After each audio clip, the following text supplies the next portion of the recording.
তো আজ আমি মারবো 100টা পুশ আপ। তো বলতে পারো 100 পুশ আপ চ্যালেঞ্জ করতে পারো হোম ওয়ার্কআউটের মধ্যে। তো এটা হচ্ছে ফার্স্ট আমার প্রথমের বডি কন্ডিশন। তো দেখতে থাকো ভিডিওটা পুরো। 100টা পুশ আপ দেওয়ার পর কেমন কাটিং বা কেমন দেখায় শরীরটা। 100 push up.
Kedua.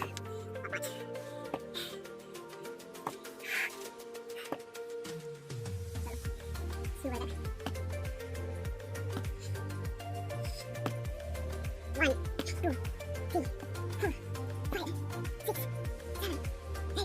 8, 9, 10. তো 100 পুশ আপ কমপ্লিট হয়ে গেছে। তো দেখতে পারো আমার চেস্টের কন্ডিশন এখন কেমন দেখাচ্ছে বা কেমন কি কাটিং দেখাচ্ছে।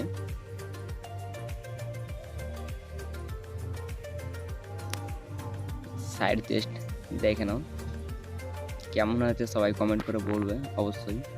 আর যারা যারা নিউ চাইছো যে হোম ওয়ার্কআউট করবো, তো অবশ্যই করো, করলে তোমারই শরীর ঠিক থাকবে।